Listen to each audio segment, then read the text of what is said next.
Hi, this is Strnad, and this is my parental apathy case study for EDL 856, School and Community Relations. Starting off with Category 1, we had a few things that we needed to take a look at. First of all, what we know, what we need to know, and lastly, kind of some identification of the problem. First of all, with what we know that parental groups have existed in the past, but there are currently no PTO or PTA groups in existence with the school at John F. Kennedy School. Secondly, we know that Mrs. Rose, the assistant principal, has some interest in getting something started. She doesn't believe that they're living up to Standard 4. However, the principal is not overly supportive of getting parents involved and supportive of parental groups within the school. And thirdly, a parent meeting was scheduled where only 8 parents have shown up. Moving on to what we need to know about the situation, or what it kind of left us thinking about or wondering. Why did the parent groups fail in the past? What happened that they did exist, and it had said they did exist? What caused them to fail? Secondly, what is causing the lack of involvement in parents? Is it just total apathy amongst the parents? Is it a lack of willingness of the administrator and the school to get the parents involved? What is it that is the underlying issue there? And thirdly, what is the principal's reasoning for not being in support of parent groups? What has happened in his experience to cause him to think that they might not be something that's highly beneficial to students, or at least at this point in time? And the third thing in this category, identifying the problem. Currently, there's just a lack of communication between the school and the public, whether that's the public in general, parents, other community stakeholders. The assistant principal would like to have more parental involvement, but at the same time, the principal is content with the current arrangement. The gap in communication that exists may be reducing the number of opportunities for students and limiting their opportunity for success. Moving on then to Category 2, our proposed plan of action with strategies for implementation. My plan, or the plan in this case, would be to start up an active parent support group, either PTO or PTA, or just some other type of involved parenting group, or someone to lend assistance or give advice. Starting this group will help to reestablish lines of communication between the school and parents, as well as other community stakeholders. This group may also provide assistance to teachers for classroom activities, or for just all school activities in general. For example, finding someone to help out with, say, your music program or concerts, or someone to lend or assist in giving supplies. The goal is to get parents involved in order to make an impact on student education. Strategy 1 then, to hopefully resolve this problem. With the meeting being held and only 8 parents showing up, there are some different things that we can do. The first one, I think, would be to go ahead and continue holding the meeting as it was scheduled. You did have some that showed up that expressed an interest, so just going up and continuing with it as scheduled. The second thing we could do within that, as we continue that meeting, is, I think, a lot of times in today's society, people have people on their phone contact list and things that could easily be contacted and say, hey, we're at this meeting, would you be willing to come on down? It's going to be lasting for another hour or so. And a lot of times you could pick up a couple more that way. And thirdly, within this one, ask for input from those in attendance on how to expand interest in the group. What did we do wrong? Is there a better time for the group to meet? Next, strategy 2, send everybody home and start the whole process over. Maybe send out a letter to parents rather than just a note home with students. That was one thing that kind of caught my attention as being, maybe that was a problem. Sometimes if you just send a note home in a kid's backpack, the parents sometimes don't always get it, especially if, there may be a parent who doesn't pay as close of attention to what the student has going on. We could advertise through other channels, radio, newspaper, website, if the school has a Facebook page, or anything along that line. And thirdly, hold more meetings later once you've gotten the word out maybe a little better. Strategy 3, first thing, introduce the idea to teachers first, and gather support not only from them, not only from parents, but from within the school as well. Secondly, explain the positives and the benefits for students, teachers, and parents, as well as the community. Explain that getting the parents involved is going to benefit the opportunities that students have. It's also going to enhance the opportunity or the job that the teachers are able to do, and maybe make their life a little bit easier. And thirdly, demonstrate how not just one party, the students maybe, but how all three parties can benefit immediately. Where I'm from right now, there's a lot of parents that come into the school and say, well, hey, I never know about anything, or I'm not involved in anything in the community. What can I do to help kids? And well, one of the first things they tell them is, well, get involved in the PTO. That's a good way to meet other parents, people your age. Starting out in a school type setting and assisting the school, but then that will lead eventually into some social things and finding a group of friends as well. Moving on then into category 3, resolving the issues based on promoting the success for all students. And really the success of all students is what all the standards are driven by, but this one especially by communicating with the community, with parents, with the public, and doing things to meet those diverse needs and interests.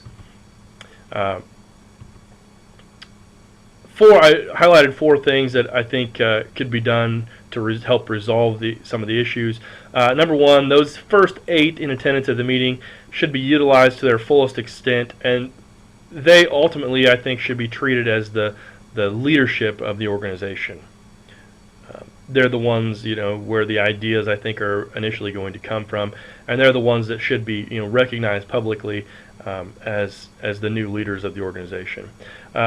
Secondly, Mrs. Rose, the one that really kind of got the ball rolling here, she has to work really hard to get the principal on board, to get him on her side. It's not that he's not on her side, but to hopefully get the principal, more interested in becoming involved with this organization, and to kind of get him behind it. And then she has to do the things needed to get the advertisement out and advocate for the organization, to say, hey, we're trying to start up this group to get parents involved and really benefit the students. And that's really got to be her number 1 job as far as this issue is concerned. Moving on, just kind of a few more things. Administrators, parents, and teachers have to do all they can to gain further support from parents and community members. Whether that's just in passing and and talking to someone on the street, saying, hey, I'm part of this organization, we missed you at our first meeting, why don't you come on out to the next one? And that could be done by anyone, a parent that was there, the administrator, a teacher, could be done by any of them to gain more support from the community. And finally, the group has to develop a common purpose, maybe have, so that all members have that same direction in mind. Maybe they need to have goals. Perhaps that should be set out in writing, maybe in if there was a constitution or bylaws or something for the organization, that all those things were set up kind of in stone, so that for future generations or future leaders of the group could kind of know what was expected, what the overall goal or initiative that group was trying to take. In category 4, debriefing the problem, there were some things that we were supposed to highlight about what we were thinking, what we were feeling, what we were valuing from the situation, and so those are kind of the things that I took a look at here. When I initially looked at the case study, what was I thinking? I wondered how to get to the point that no parents wanted to be involved. Anymore, it seems like parents, and especially as a high school teacher, parents are always calling their high school students, what are you doing? And I always wonder, how did parents function before there were cell phones. And so I'm wondering, how did the parents of elementary age kids get to the point where none of them really wanted to be involved? Secondly, how long has it been since there was really any measurable amount of parental involvement through that PTO or parent organization that did exist? How long has that been since that was available? And lastly, here on what was I thinking, what happened to the current principal, or what happened that he thinks it best to leave parents alone and not really get them involved?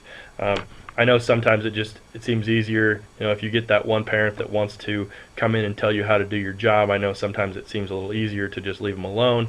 But I think overall, for the benefit of most students, it seems to me like it would be a positive thing to get parents involved to increase the opportunities that students have.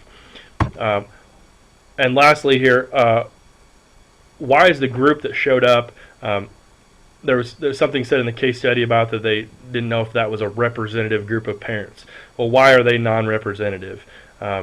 What particular, are they a part of a certain social group, or not part of the in crowd of parents, I guess? Why are they non-representative of parents in general?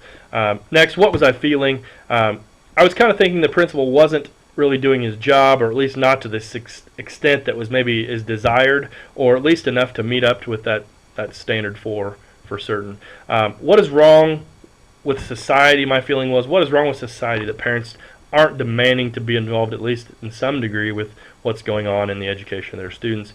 And I was kind of feeling and thinking that students are giving up benefits, definitely, that some students at other schools may have. What I valued in the situation, I was valuing Mrs. Rose's desire to improve the situation, improve the community, the relations between parents and the community members, to the school. Secondly, I really valued the 8 parents that did show up to the meeting and their support, and hopefully being able to get them involved.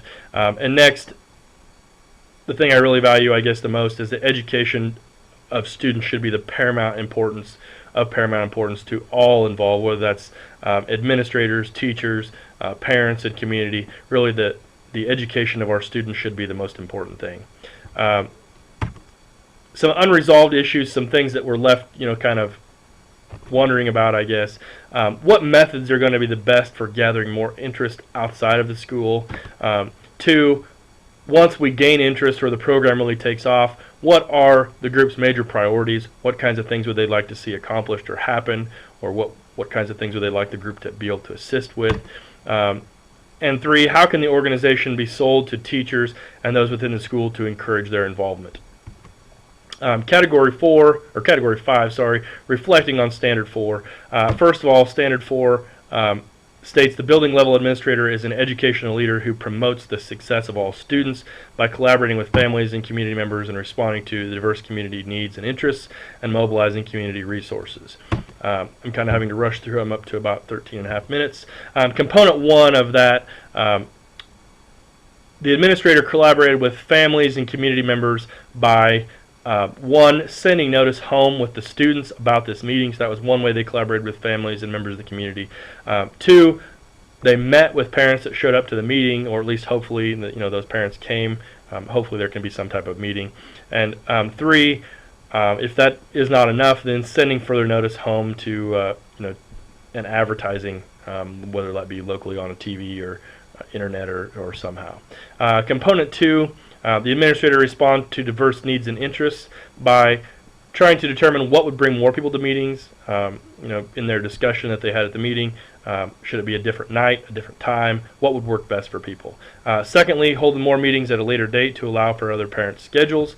And our third component then of that, the administrator mobilizes community resources to address and help solve problems in a way that supports the school. They did that by, or will do that by, asking for ideas and support from various parents in attendance, as well as through advertisements. Secondly, and I think finally, stressing the importance of parental and community involvement to benefit the student's education. So those are the 3 ways that then basically the standard was or could be addressed. Thank you.